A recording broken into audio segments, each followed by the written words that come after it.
Marami sa atin mahilig sa mga abubot, mga gamit na iniipon, minamana, itinatago, na sa paglipas ng panahon, tumataas pala ang halaga. Matapos naming suriin ang mga lumang pera at ang tunay na halaga ng mga ito, sunod naman kaming dinagsa ng mga nais ding magpa-check ng mga antigo raw nilang gamit. Ano kaya ang value ng mga ito ngayon? Meron nga kayang aabot ng milyon? Isa sa mga nag-message sa aming KMJS Facebook account mula sa Lawaan Antique na may pinakatatago raw na antique.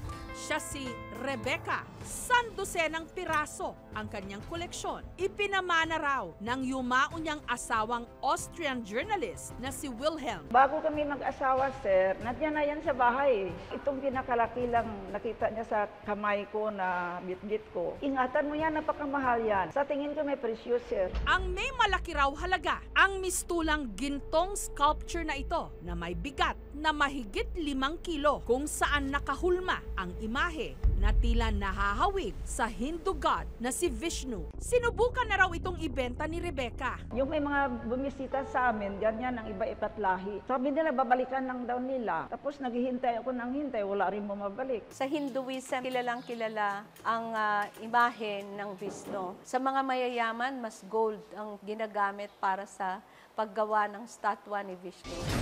May halaga nga ba ito? Suspense muna sa value ng koleksyon ni Rebecca. Dayo muna tayo sa Consolacion, Cebu, kung saan inilapit din sa amin ng real estate agent na si Jessie ang banga na mahigit 200 taon na raw ang tanda. Sabi nila sa kanino ninunuan pa nila to. May disenyo itong dragon at bulaklak. Nabili raw ito ni Jessie mula sa Zamboanga del Norte, mula sa isang nagpakilalang miyembro raw ng isang tribe na nakilala lang niya sa Facebook. In-invite niya ako kasi maraming mga Japanese treasure markings. May interest ako sa treasure hunting nga. Pinuntahan namin yung mga site. Hukay kami doon. May nakuha kami ng mga items. Sabi niya na baka gusto hilig mo ng mga jar. May kakilala ako. Sabi ko, oo. Tapos pinuntahan namin. Eto, nakita ko itong jar. Ay, okay Parang malaki yung value nito May dragon pa. Ginagamit to sa mga kasalan. Yung nilalagyan nila ng rice wine. Ang unang alok daw sa kanya sa banga, 200,000 pesos. Pero kinalaunan, pumayag din sa kanyang offer na 15,000 pesos. Sabi lang kailangan ko talaga yung pera. Napaiyak pa yung mayari nito. Lumakas daw lalo ang kutob ni Jessie na antigo ito. Naniniwala ako lalo na nung nasa biyahe kami. Tapos sabi ng mga tao, lalo na yung mga matatanda, may gustong bumili 50,000. So sabi ko, hold muna. Ibibenta lang daw ito ni Jessie sa halagang 1.5 million pesos. Pag hindi na aabot ng 500,000, hindi ko bebenta. Kasi may pinag-iipunan ako para negosyo. Doon ko ilalagay yung investment ko. Samantala, ang ahente na si Romeo, umaasang ang hawak niyang metal box na naglalaman daw ng US Federal Reserve bonds nagkakahalaga hindi lang ng milyon, kundi bilyong piso. Ang Federal Reserve Bonds ginawa sa Amerika taong 1928 hanggang 1933 bilang pampondo sa kanilang mga proyekto. 5 taon na raw ang nakararaan nung lumapit ang gipit niyang kaibigan para isanla ang pinaniniwalaan niyang Federal Reserve Bonds sa halagang 500,000 pesos o kalahating milyon. Babalik naman daw niya Malakas din kasi kumita yon. Tulong lang namin sa kanya kasi gipit siya. Nagka-interest naman kami sa box na yan kasi ang ganda ng laman ng loob. 250 pieces ang laman na. $1 billion. May tatak itong iba't ibang seal ng Amerika, nananatiling selyado, kaya kung ano man ang laman, hindi raw sila sigurado. May nagsabi sa amin, pag binuksan namin niya, mawawala ng value. Kasi pag nakabukas, sasabihin nila, second printer lang yung dollar mo. Pero taong 2016, pumanaw ang nagsanlang kaibigan ni Romeo, kaya hindi na niya nabawi pa ang kanyang pera. Nakatago lang yan sa tabi. Marami na nga Nung humina ang kanyang negosyo, naisipan niyang ibenta na ang pinaniniwalaan niyang Federal Reserve Bonds. Sinasanla namin, kaya lang wala pa kami nakakausap na nakakaintindi niya. May handa pa nga raw magbayad ng $500 million o humigit kumulang 26 billion pesos para rito. Yayaman kami, magiging milyonar. Mamimigay din kami sa ibang tao.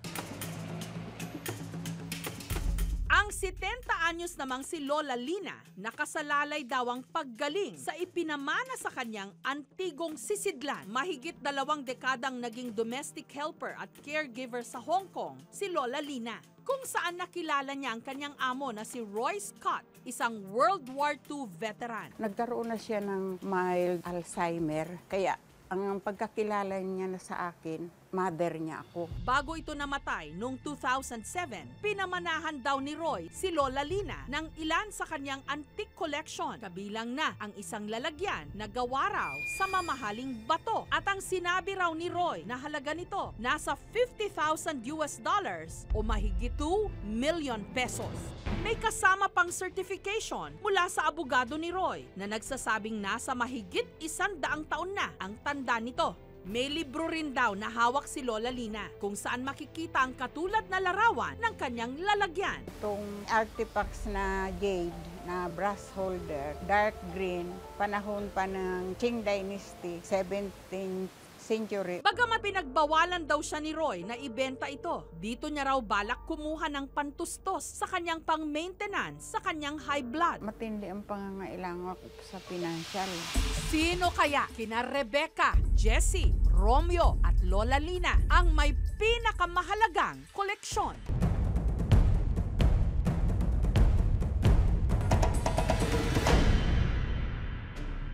Ipinasuri namin ang mga hawak nilang mga gamit sa iba't ibang mga eksperto. Ang malagintong sculpture ni Rebecca, sinuri ng antique collector na si Aladdin. Magkakaroon lang daw ito ng malaking halaga kung mapapatunayang totoong ginto. Ititesting natin tong items nyo kung gawa ito sa ginto o silver para malaman natin, lagyan natin ng asido. Lagyan natin to para sigurado kung ano talaga to. Kung ginto siya, pag nilagyan mo ng asido, hindi siya bubula. Ma'am Rebecca, ang hawak niyo pong antique ay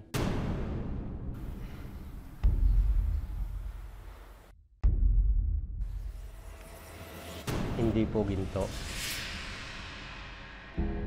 Bagamat hindi ginto ang sculpture ni Rebecca, dahil sa edad at bigat nito, may value pa rin daw. Pwede nyo itong mabinta halagang 15,000.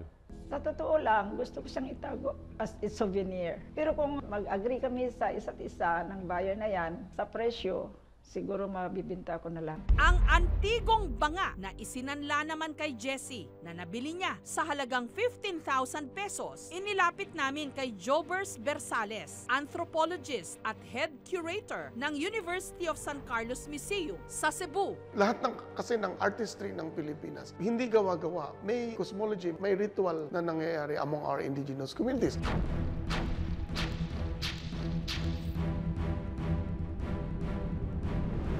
Design niya does not match the things na napag-aralan namin. Ang lugs niya masyadong malaki. May sunflower pa. Na hindi naman talaga Filipino ang sunflower or Chinese. Very poor copy of Chinese na mga jars. Si Jessie, maaaring nabiktima raw ng scam. Ang tradisyon ng pagbenta ng mga fake sa Pilipinas ay matagal na. Nag-attempt na ibenta ito para ipalabas na antique at i-consider siya valuable. Illegal yan. Hindi ako kontento sa sinabi niya. Ito, I think ibebenta ko na siguro kasi medyo malaki yun sa bahay. Tapos maliit lang yung space sa bahay. Sinubukan naming kontakin ang nagbenta ng banga kay Jessie. Sa pamagitan ng isang statement, pinanindigan nitong antigo ang ibinenta niyang banga.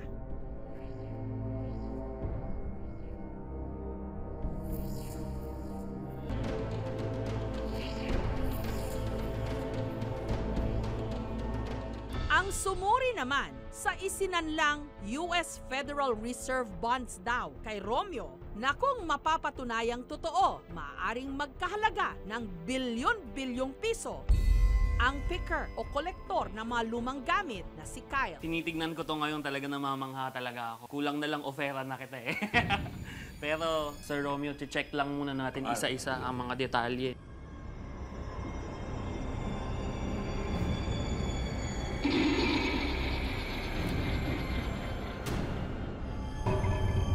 Sir Romeo, base sa aking assessment, no, pasok siya sa aging nitong case mo. Nakikita ko yung pagka-antique niya. No? It is highly collectible pa rin. Doon naman tayo sa signatory. Doon ako medyo nalungkot dahil all my research told me na ang signatory dapat ay Secretary of Treasury and dito Registrar of Treasury. Kapag ka ang lumabas daw ay Treasurer of the United States, which is this one, sadly it's fake. Gayunman, pwede pa rin naman daw itong ibenta bilang memorabilia. Pero I don't think 500,000 ho. Definitely a little bit lower than that. May balik lang yung puhunan namin. Okay lang sa amin yun. Ngayon, kung mabibenta naman ng malaki yan, okay din. Ang last woman standing, si Lola Lina. Ang antigo raw niyang lalagyan, sinuri ng antique shop owner at collector na si Angelo Bernardo. So dalawa yung i-establish natin dito. Number one is kung talagang jade ito. And then pangalawa, kung ito ay antique.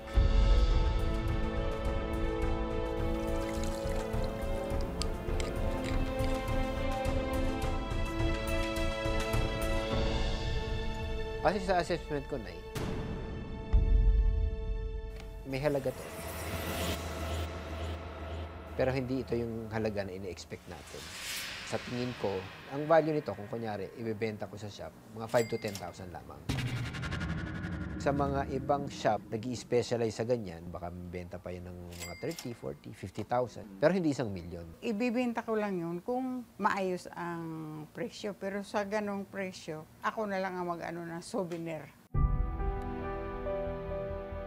Ang mga bagay na pinakatatago-tago natin. Baka nga balang araw magkaroon ng malaking halaga pero hindi man magkaganon sa sentimental value pa lang. Mga kapuso, kung nagustuhan niyo po ang videong ito, subscribe na sa GMA Public Affairs YouTube channel and don't forget to hit the bell button for our latest updates.